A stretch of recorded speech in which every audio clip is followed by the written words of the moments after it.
I'm Yours is a very famous song by American singer-songwriter Jason Mraz. It already became a favorite song before its release in 2008 when he performed it in his 2004 and 2005 gigs. The song was nominated for Song of the Year at the 51st Grammy Awards. It peaked at number 6 on the Billboard Hot 100 and spent 76 weeks on the chart. I'm Yours is written in key of B, and the chords are B major, F sharp major, G sharp minor, E major, and C sharp dominant 7th. So there are 5 chords, and the shapes of these chords are all difficult. And this is the shape for B major. Index finger across all 4 strings, middle finger on the 3rd string at 3rd fret, and ring finger on the 4th string at 4th fret. And this is the shape for F sharp major, index finger across all 4 strings, middle finger on the 2nd string at 2nd fret, and ring finger on the 4th string at 3rd fret. And this is the shape for G sharp minor, index finger on the 4th string at 1st fret, middle finger on the 1st string at 2nd fret, ring finger on the 3rd string at 3rd fret, and small finger on the 2nd string at 4th fret. And this is the shape for E major, index finger on the 1st string at 2nd fret, middle finger on the 4th string at 4th fret, ring finger on the 3rd string at 4th fret, and small finger on the 2nd string at 4th fret. And this is the shape for C sharp dominant 7th, index finger across all 4 strings at 1st fret, middle finger on the 1st string at 2nd fret. So all 5 chords are difficult chords. These chords can be handled easily by intermediate and advanced players. So they would be able to perform the song at the recorded key. But beginners will have difficulties in handling or playing these chords. Most tutorials I've seen employed transposition to be able to use simple and easy chords. And these simple chords are C major, G major, A minor, F major, and D dominant 7th. But playing these easy and simple chords is playing the song in key of C, which is higher than the recording key, which is key of B. So if you struggle with these chords, but would love to be able to play the song at the recording key, so you can play along with the record, which gives you a good feeling as it makes you feel like playing or performing with Jason, then don't fret, as there's a way to be able to play the song with these easy and simple chords at recording key. I'll play along with the record using these difficult chords, but first, let me check the tuning of the strings. For standard tuning, the 4th string should be tuned to G, the 3rd string to C, the 2nd string to E, and the 1st string to A. The strings are tuned to standard tuning. So here I go.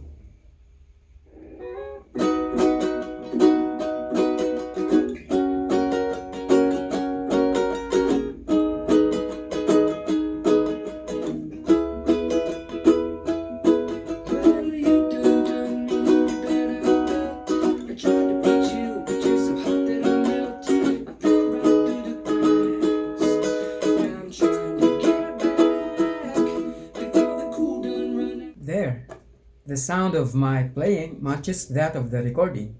So these are the actual chords. And this is what we get if I play along with these easy and simple chords.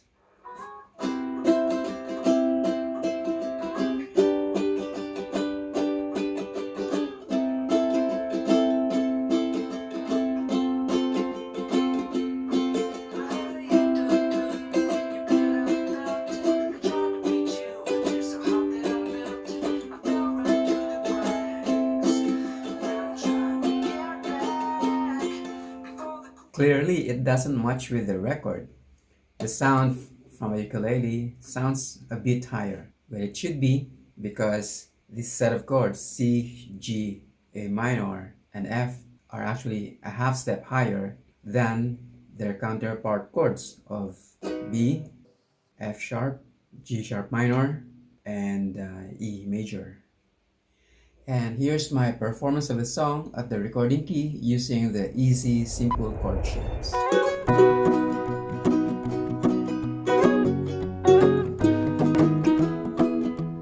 Done me in your bed, I felt it. I tried to beat you. And here's what I did to be able to perform the song at the recording key with easy and simple chord shapes. There are two steps. The first step is transposition, transposing each chord by a half step up in pitch. Raise B major by a half step, you get C major. And from the table of chord diagram, this is the shape. And it looks easy, right? This one. Raise F sharp major by a half step, you get G major. And from the table of chord diagrams, this is G major. Raise G sharp minor by a half step, you get A minor. And from the table of chord diagrams, A minor is this one. Raise E major by a half step, you get F major. And from the table of chord diagrams, this is F major. Raise C sharp dominant 7th by a half step, you get D dominant 7th. And from the table of chord diagram, this is the shape. Or you can also play it this way. If this concept of transposition is not clear and you want to learn it fully, then click this link for a lesson on sound letters and interval. This lesson given in the link will also help you understand the concept used in step 2. Now the chord shapes are easy to do except for D dominant 7th, which you can carry out in two ways, using all 4 fingers or using index finger as a bar and with your middle finger here. So transposing by a half step up, we get to a set of simple easy chords with just one difficult chord, which is D dominant 7. But that's a lot better compared to the previous set of all hard chords. But playing the song with transposed chords C major, G major, A minor, F major, and D dominant 7th sounds higher than the record because these chords are a half step higher in pitch than the actual chords B major, F sharp major, G sharp minor, E major, and C sharp dominant 7th. Now let's move to the second and last step. Step 2. Altering the tuning of the strings.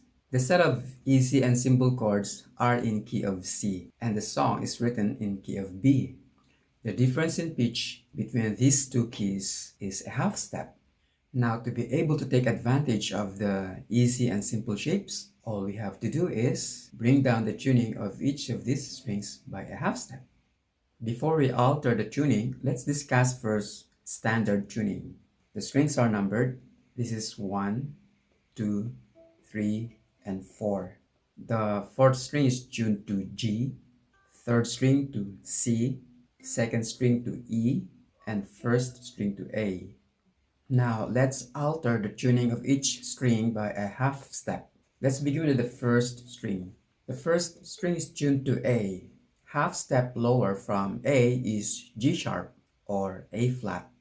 The second string is tuned to E. Half step lower from E is D sharp or E flat. The third string is tuned to C. Half step lower from C is B. The fourth string is tuned to G. Half step lower from G is F sharp or G flat. To be able to set these strings to altered tuning, you need a chromatic tuner like this. Now let's begin altering the tuning of each string. Let's start with the first string. The first string is tuned to A, and we'll bring it down to G sharp or A flat.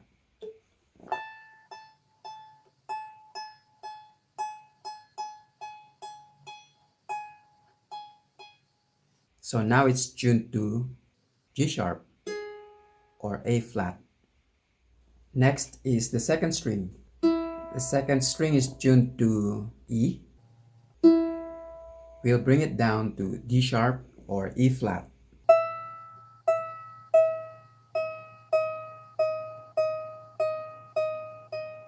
Now it's tuned to D sharp or E flat. Next is the third string. The third string is tuned to C. We'll bring it down to B.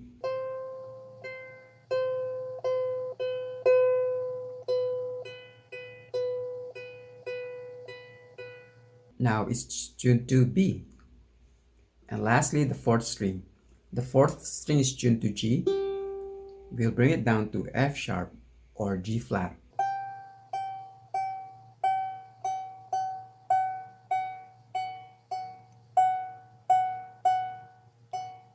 There, we have altered the tuning of each string.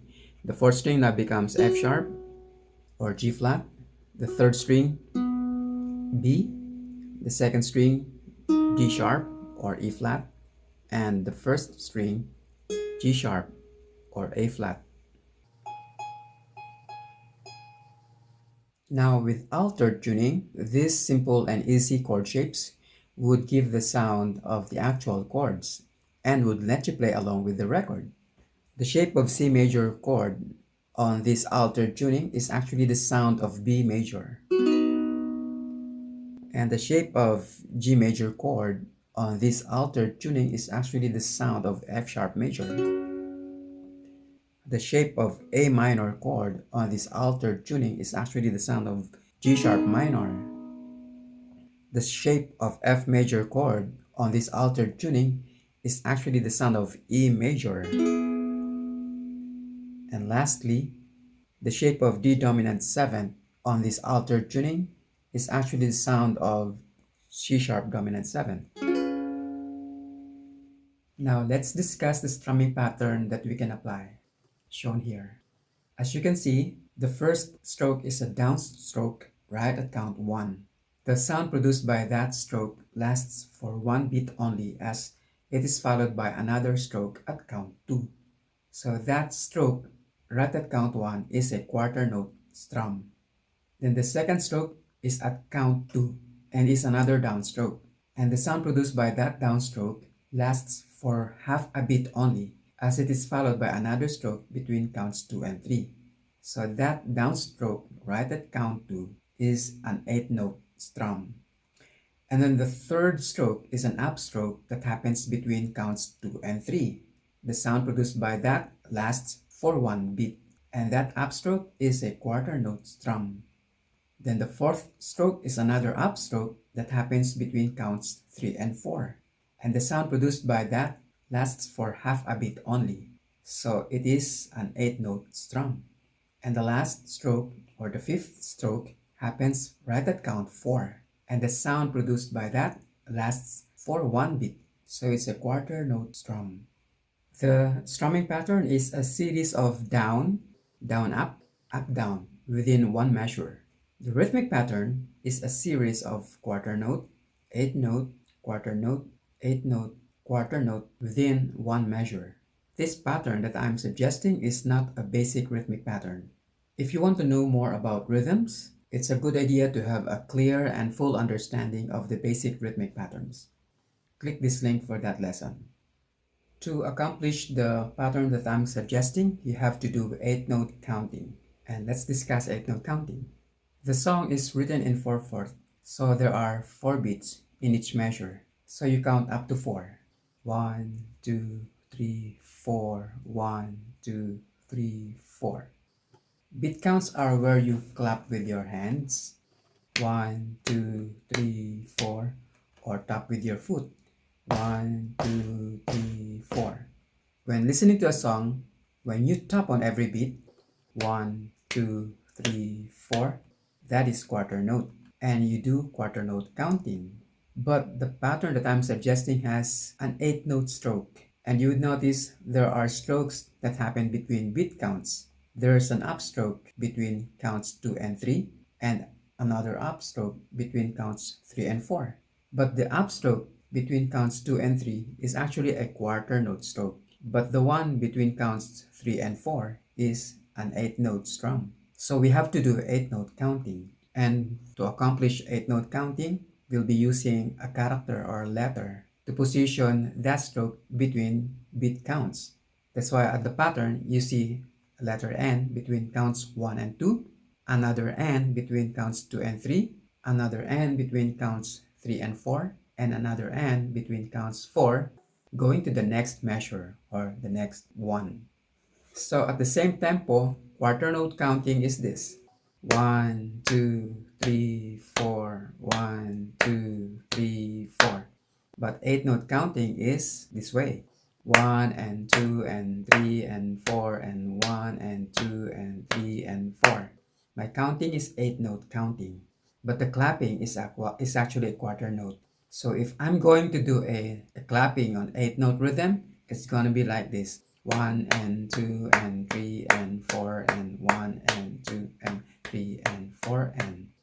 Now to do a demo on that using a chord, for quarter note counting, it's going to be like this. 1, 2, 3, 4, 1, 2, 3, 4. The strumming is actually a quarter note strumming as I strum on every beat. Now if I apply 8-note counting for quarter note rhythm, it's gonna sound like this. 1 and 2 and 3 and 4 and 1 and 2 and 3 and 4.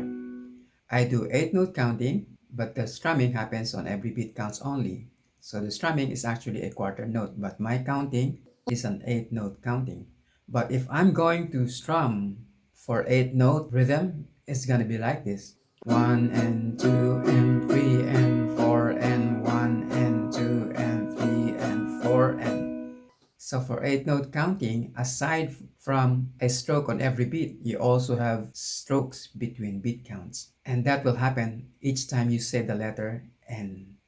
As I've said earlier, the pattern that I'm suggesting is not a basic rhythmic pattern. And to help you in accomplishing the pattern that I'm suggesting, you have to adopt a slow tempo first, so you'd be able to execute the right stroke at the right time. As a demo for applying the pattern, then I'll do a slow tempo at 8-note counting. 1 and 2 and 3 and 4 and. So here I go.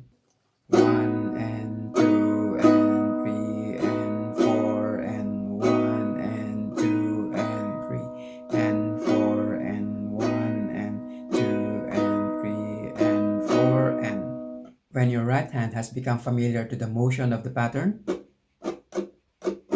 and you don't have issues transitioning between chords, in other words, you can transition from one chord to the next on time, then that's when you can speed up your tempo and eventually being able to play at recording tempo. Now here's the demo of the pattern on each chord. 1 and 2 and 3 and 4 and 1 and 2 and 3 and 4 and 1 and 2 and 3 and 4 and 1 and 2 and 3 and 4 and 1 and 2 and 3 and 4 and 1 and 2 and 3 and 4 and 1 and 2 and 3 and 4 1 and 2 and 3 and 4 and 1 and 2 and 3 and 4 and 1 and 2 and 3 and 4 and 1 and 2 and 3 and 4 and there. So all you have to do is just keep practicing, adopt a slow tempo first, and then gradually increase the speed as you get more and more familiar with the motion of the right hand for the pattern. What's important is you are able to execute the right stroke at the right time.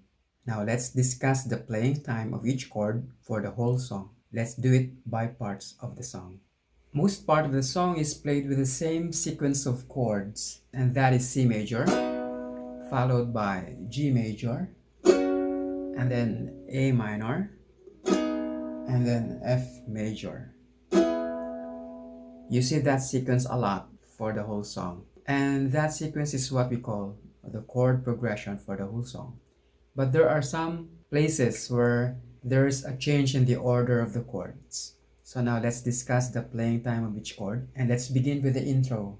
For the intro, you see that chord progression: C major, G major, A minor, and F major. And whenever you play that chord progression, the playing time for each chord is 2 measures. So you play C major for 2 measures, G major for 2 measures, A minor for 2 measures, and F major for 2 measures. And here's the demo for that.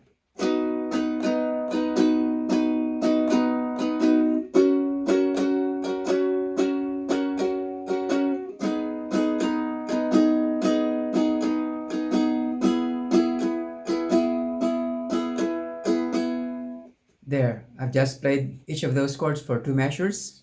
Although you'd hear this sound for the intro.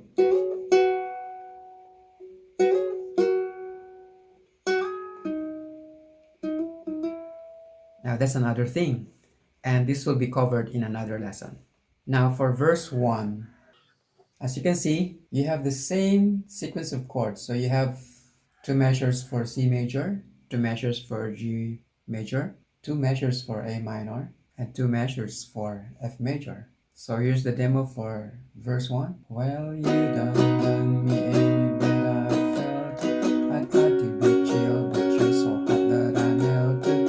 I fell right through the cracks, and I'm trying to get back before the... There.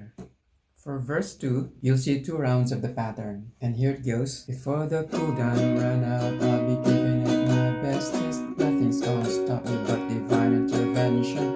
I reckon it's again my turn to win some or learn some, but I won't hesitate no more, no more. It cannot be.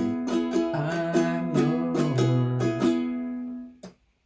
And then it's followed by interlude, and you see 1 round of the chord progression.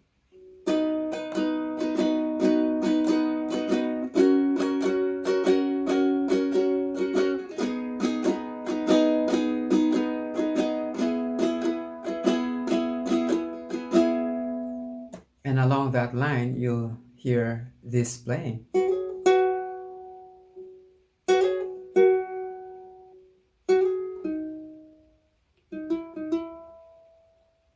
And after the interlude, you see the next verse, verse 3, and you see 1 round of the chord progression. And so here it goes. Open up your mind and see like me. Open up your plans and then you're free. Look into your heart and you'll find love, love, love, love. For verse 4, you'll see 1 round of the chord progression, but it's followed by D dominant 7th. And as you can see, on top of it, there's a downstroke, and it's for 2 measures. But how you play D dominant 7th, you just strum it once with the downstroke right at count 1, but you'll have to give it 2 measures as it's playing time. Although the sound of the strumming right at count 1 may not last for 2 measures, you just have to give it 2 measures of counting so that you'll be able to play the next part at the right time. So here's the demo for that. Listen to the music of the moment, people dance and sing. We're just one big family, and it's our God-forsaken right to be loved. Love, love, love. 1 and 2 and 3 and 4 and 1 and 2 and 3 and 4 and... There. For verse 5, you see 2 rounds of the chord progression. So here it goes.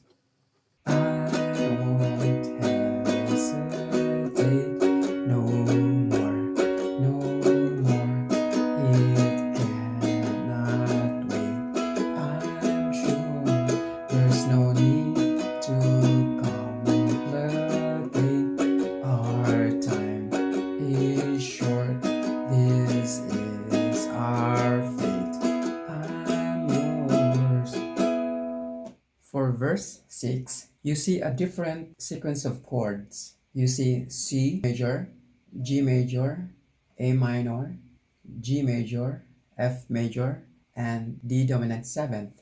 And that sequence of chords is repeated. So you have that sequence of chords for 2 rounds. And the playing time of each of these chords are not the same. C major for 1 measure, G major for 1 measure, A minor for 1 measure, G for 1 measure, F major for 2 measures, and D dominant 7th for 2 measures. So here's how it goes. Don't you want to come on and scooch it over closer, dear?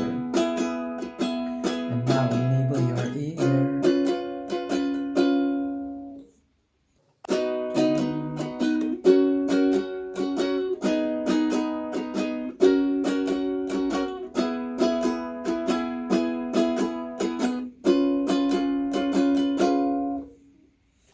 And you would notice that D dominant 7th is played with a different rhythm from the other chords. And we know that D dominant 7th is for 2 measures, but you're going to play a different rhythm for the first measure and another rhythm for the second measure. For the first measure of D dominant 7th is actually the pattern that I'm suggesting. So it goes this way.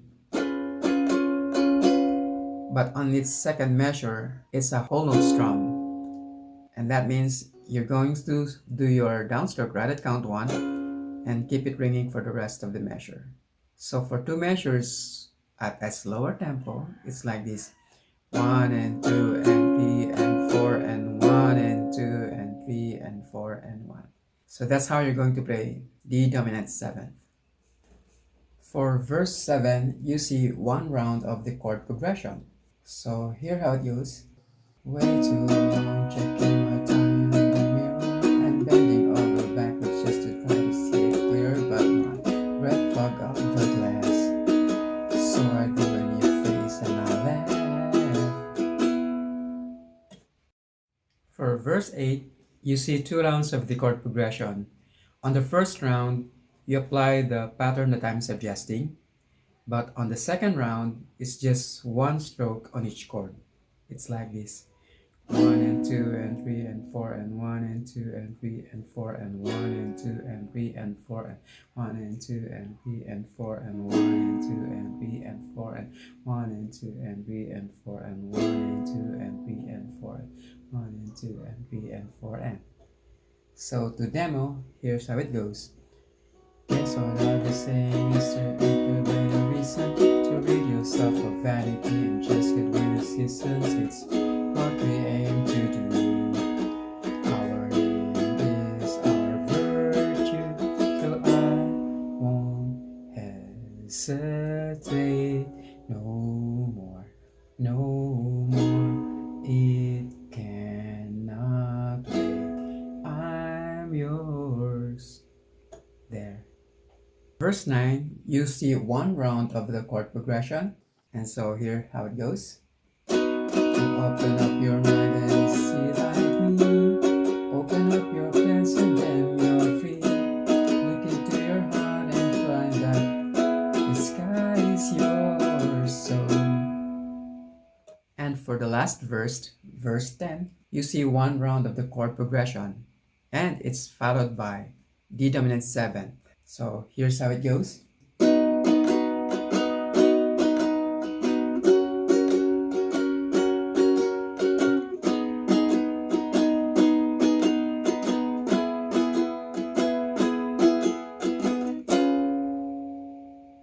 And that's how you play the final chord, D dominant 7. Just 1 downstroke and keep it ringing for as long as you can. I hope you find this tutorial helpful in learning to play the song on the ukulele. And if it is, please don't forget to like this content. And also, if you haven't subscribed yet, please do so you'll be able to help me grow this channel. And don't forget to save this content to your playlist so you can always go back to this lesson anytime you want. And don't forget to share this lesson as well to others so that they'd also be able to learn to play the song. Thank you for watching.